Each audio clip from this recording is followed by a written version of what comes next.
And I believe if we as people can come together, men and women, and love each other from a space of what we need versus what we think we want, the world would be a better place. If men knew how to emotionally be vulnerable and hold space for a woman, not all the time, because we're not going to always be in that space, but just enough to kind of help your woman or your daughter or your sister get to the next level of her existence, it would just help. Welcome to the channel. I'm Eric Bigger, and today I get to talk about women in business, femininity, God consciousness, and all my experiences and privileges that I have in a line of my work that I get to work with a lot of powerful, influential, magnetic women. Before I get into the episode, make sure you subscribe to the channel, share, download this episode. I think it's going to be really beautiful.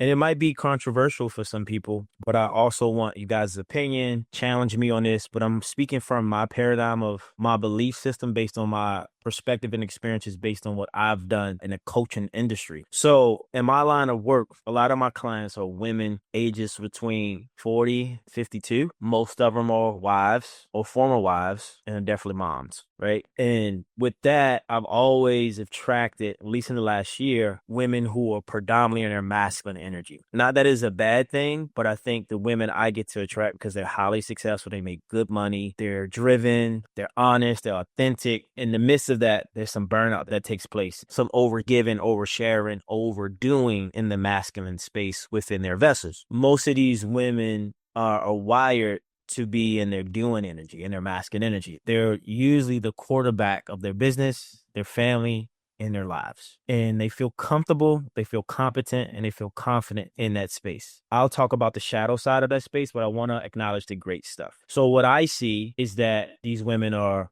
driven, they're ambitious, they're successful, they love life, they love what they do, they love their kids, and usually they're the it in their industry, or they make everything grow within their life and their business. And when they come into my life, they're coming into my life, into the container of my business, what I provide when they're in a transition. One option could be, they could be going through, a tough breakup and a divorce, wanting to leave a partner or a relationship over a certain amount of years. Maybe, I've helped someone leave a 21-year marriage, 15-year, 10-year, right? They all have kids, healthy, older, some are still younger, or they want a career change and they want to move into their passion, their purpose outside of the business because they're tired of being in the masculine space so much, or they're in a space where they don't know what to do. They have the resources, they have the opportunity, and they have the role of mom, wife, and really leader of the household, where in some instance, the man, who provides and the woman just takes over the household and does everything. But what I'm saying in this episode is that I want to give people clarity on what I think women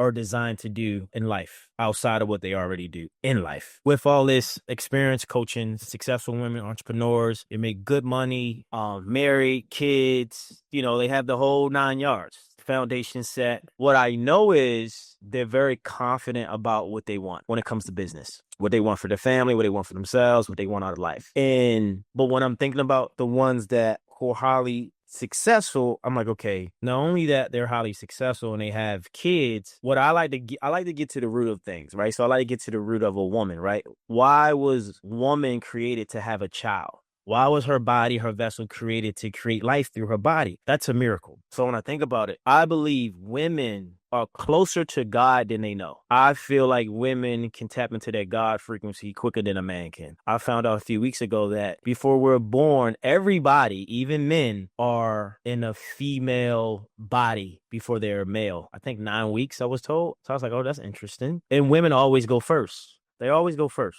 When I went to a retreat a year ago, there was 19 of us, 16 were women. Women are willing to take direction. Women are willing to work. They're willing to learn because they want to grow. They go first. They're the moms, right? They create life on earth through their vessel. So I was just thinking, like, why were women trusted in this lifetime on earth to have a child, a baby, a human being come through their bodies? Like, what is it about women that we don't know? And the only thing I could think about was that, okay, they're trusted, they're nurturing, they're loving, they're giving. Not all, but naturally they have that. And I feel like they have the power to connect to that God frequency quick, fast, right? So I was like, okay, if the female specimen or vessel has a opportunity to connect to God quick and fast, or easier than what's missing, right? And usually in my line of work, the women that's heavy in their masculine, they trust the physical labor, they trust the decisions they make. It's not that they don't trust their spiritual self, they're just not comfortable in that space. And one or two things probably could have happened. A father figure probably was removed at an early age, whether it was a,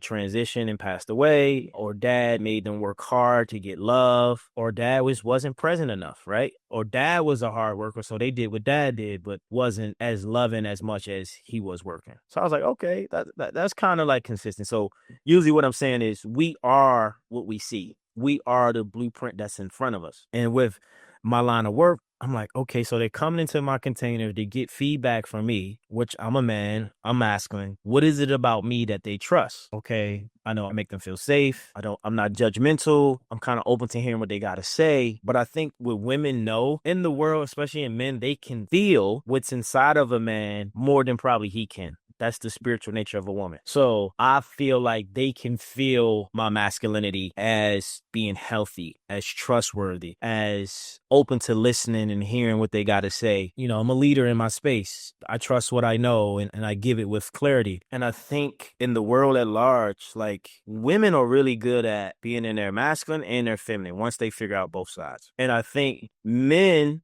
not all, but majority of men are good at being in their masculine. They will say toxic masculinity, but I don't want to get into that discussion. But anyway, we're more comfortable being in our masculinity. But I think of lately, maybe these last 3 to 4 years, men haven't really been men. We haven't really been stepping up to that space for a lot of reasons. You got politics, the Me Too movement came out, like all these celebrities getting exposed and all the abuse and all the things, right? I don't want to talk about that. What I'm saying is I think the world is changing.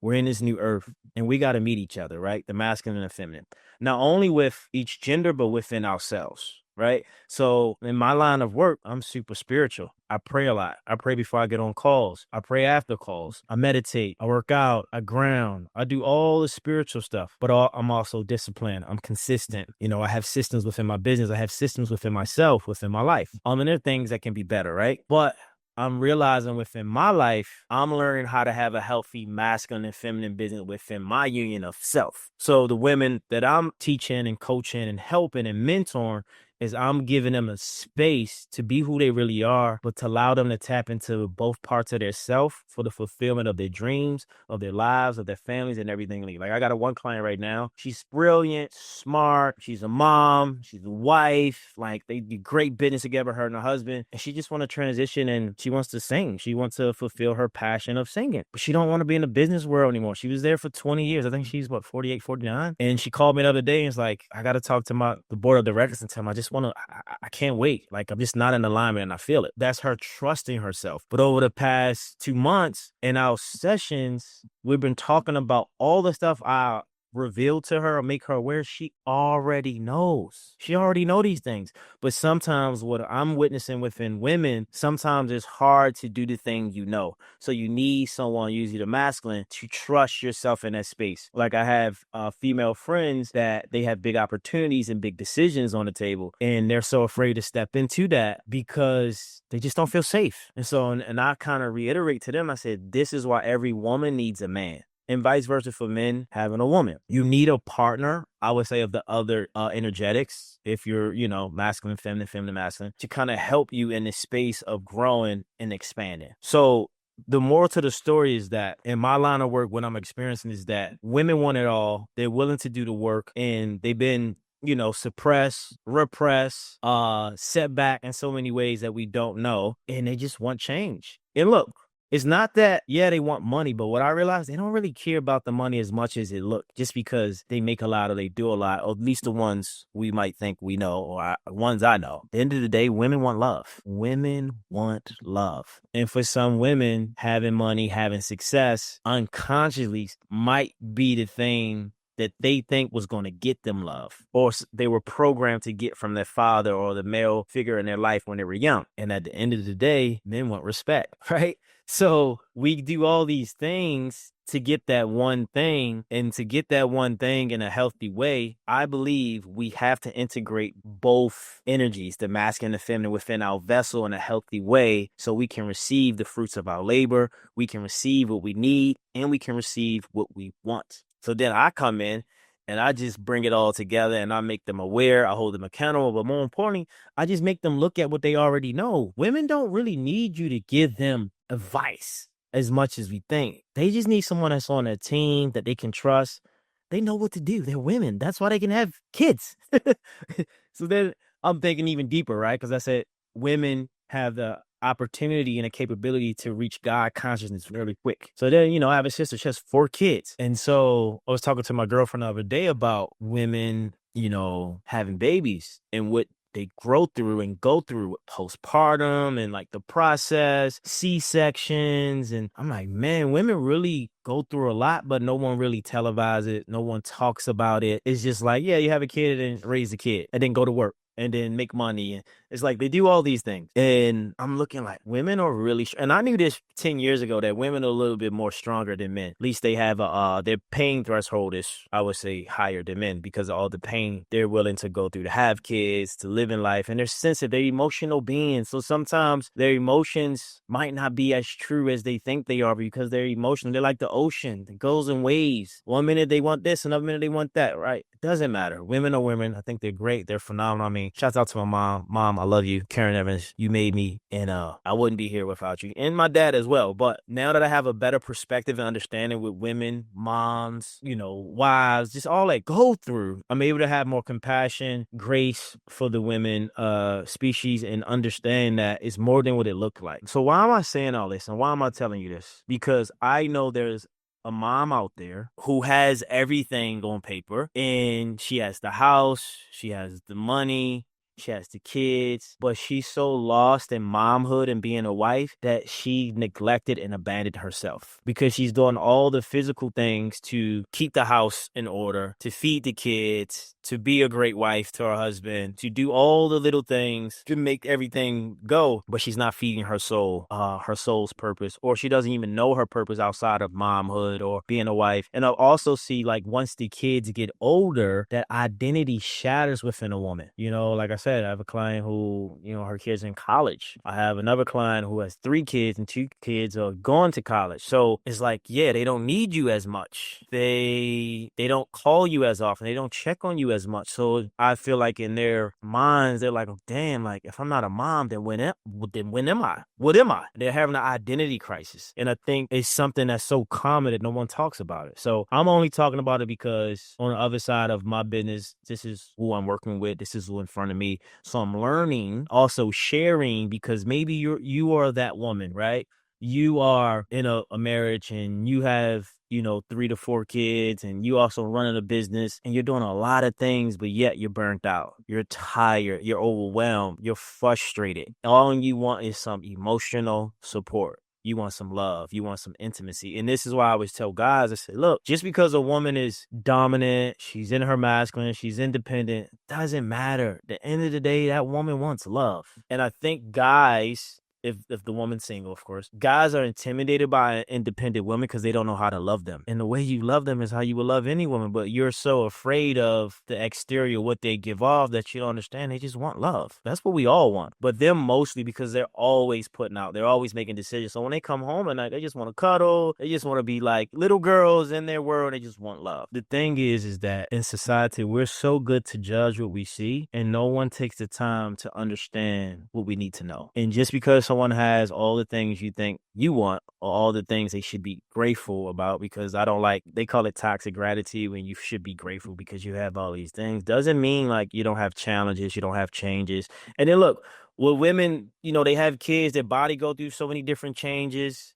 They got premenopause, menopause, like it's so much that I'm like, man, like this is a lot. And I'm not justifying or making an excuse for women. I'm just realizing how important women are in my life or in the world. And I believe if we as people can come together, men and women, and love each other from a space of what we need versus what we think we want, the world would be a better place. If men knew how to emotionally be vulnerable and hold space for a woman, not all the time, because we're not going to always be in that space, but just enough to kind of help your woman or your daughter or your sister get to the next level of her existence. It would just help. Like, I'm learning with my siblings. I have 3 sisters. We don't talk as much, but just how to chime in every now and then. Like, sis, I'm proud of you. I see how hard you work and how much you provide for your kids. That's it. Like, those little words, those little drop-ins matter so much.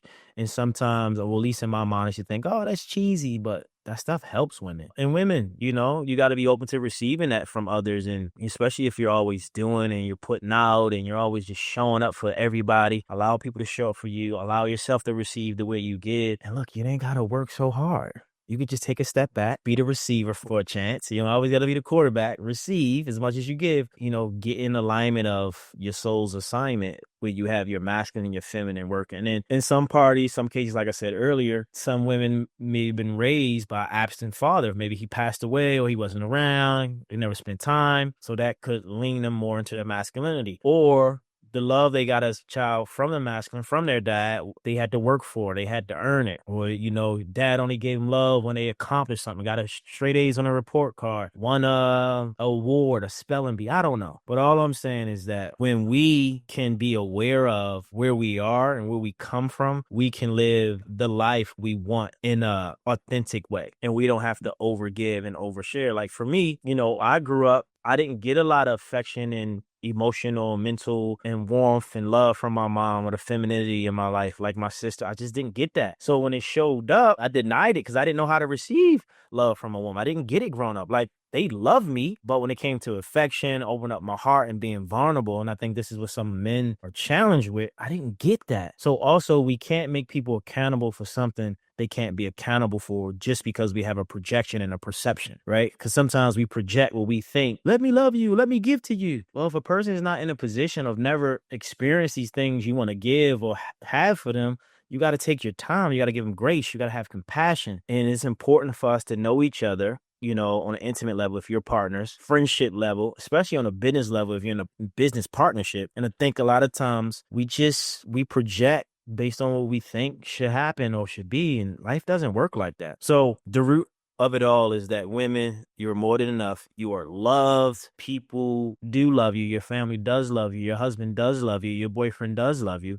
But if you're so in your masculine, it might be hard for them to give you the love you need versus the love they think you want. So when we're always giving and always sharing and always taking care of people, it's not that people don't give us love. They don't give us the love we need. And I think it's time for women and men to get the love they need and not the love they want. Sometimes, you know, as a man, I just want a hug from my girlfriend. I just want a hug. Just want to lay there and just get a hug. It's been a long day. You know? That's it, right? And for some people, they just want you to talk, allow them to be heard, and you just listen. That's it. Hopefully that makes sense. This is something, you know, I was speaking out loud on because I kind of wanted to talk about the power of a woman being connected to God, creating and holding and giving birth to a child within 9 months, being a minority in the world for a long time. Like, women have dealt with a lot. And now me having this firsthand experience, I'm like, oh, it's actually simple, fellas. And women, it's simple. We just don't know because we haven't been trained to know. With that being said, share, comment, give me your feedback. I want to know, what do you think women lack the most? What do you think they need the most? And how can we come together as a collective to love each other? Women and men, family, friends, because we all want love. I don't think nobody should be alone. And granted, some of us been through so much stuff. Devastation, fear, trauma. And I'm not saying that everyone should be in a relationship, but I do think everyone deserves to feel love, be loved, and to be seen and heard if they're available for it. But that's all. That's it. You guys be great. Subscribe to the channel. Shouts out to Simplify Impact, who does all my marketing for my podcast, my YouTube channel, and all my social media platforms. And if you like this episode, comment, let me know more your thoughts, your opinions, and give me some feedback. I'm out. Peace.